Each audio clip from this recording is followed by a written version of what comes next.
योग भारती की ओर से नालागढ़ के महादेव स्थित शिव शंकर महादेव गौशाला में 2 दिवसीय कार्यशाला का आयोजन किया गया। 2 दिन तक चलने वाले इस कार्यशाला में गौ संरक्षण, नस्ल सुधार, पंचगव्य साहित्य, केंचुआ खाद, आदर्श गौशाला और विष मुक्त खेती के बारे में जानकारी दी गई। कार्यशाला का शुभारंभ नालागढ़ के एसडीएम महेंद्र पाल गुर्जर ने किया।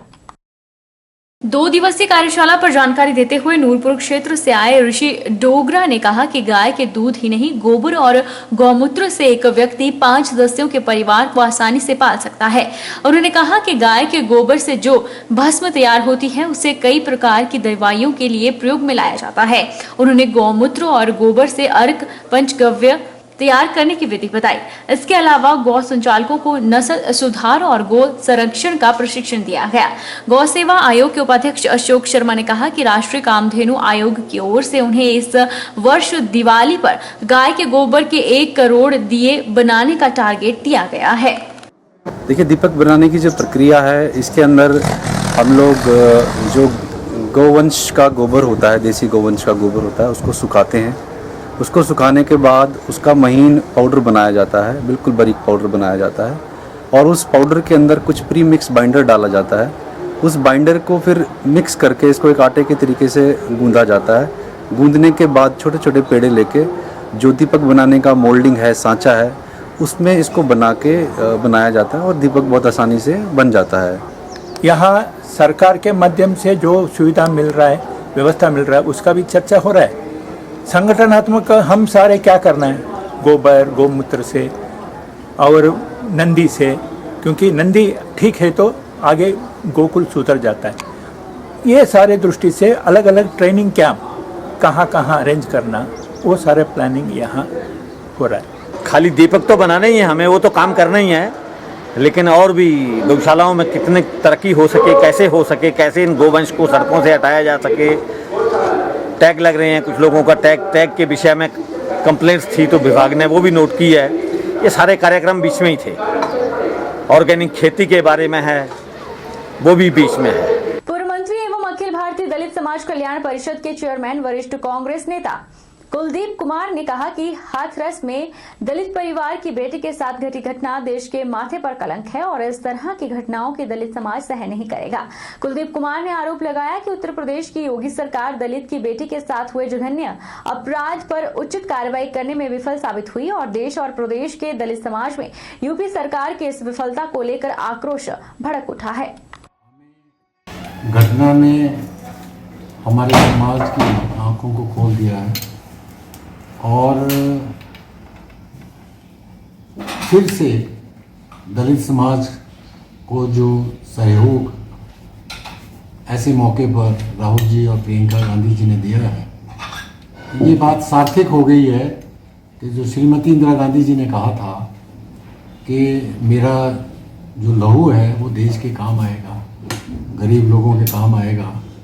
और जो राहुल जी का जो खून वहाँ सांत्वना देने वक्त जो मुठभेड़ हुई है, वहाँ जो गिरा है, ये वही इंदिरा जी का खून है जो आज दलितों के काम आ रहा है। इकट्ठे हैं, एक मंच पे हैं और हम प्रयास करेंगे कि हमें यदि राष्ट्रपति तक भी जाना पड़े तो ऐसे टाइम लेकर के उनसे हम मिलेंगे और उनसे दरखास्त करेंगे कि वो ऐसी घटनाओं को दोबारा ना होने दें।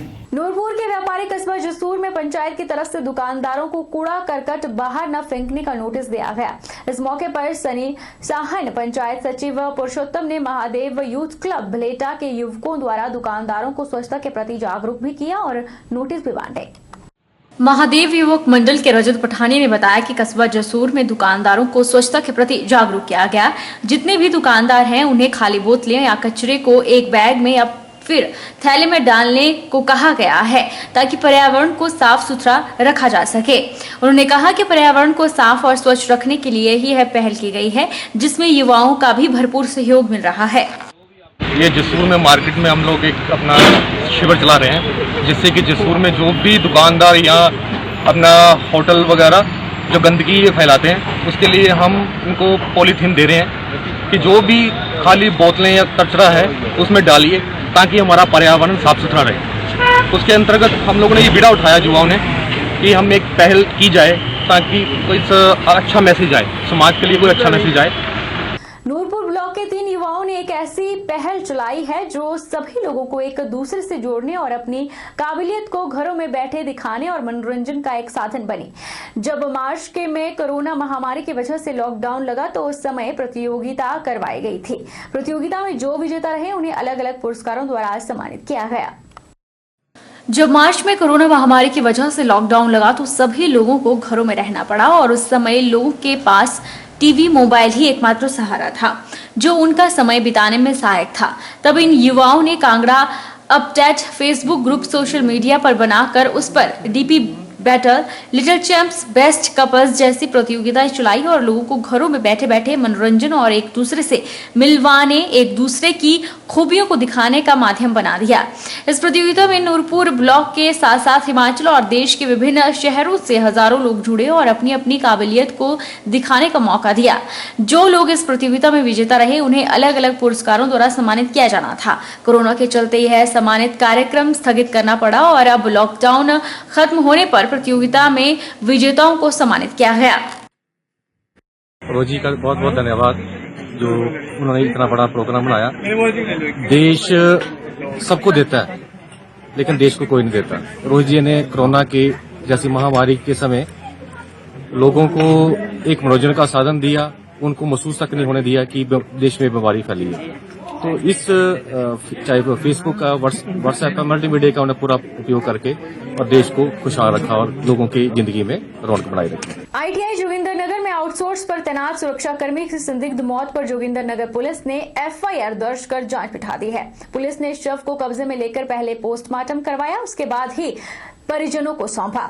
मृत सुरक्षाकर्मी की पत्नी के बयान भी दर्ज किए गए। हालांकि अभी तक संदिग्ध मौत को लेकर किसी पर कोई शक जाहिर नहीं किया गया है, लेकिन पुलिस ने मामले पर जांच शुरू कर दी है।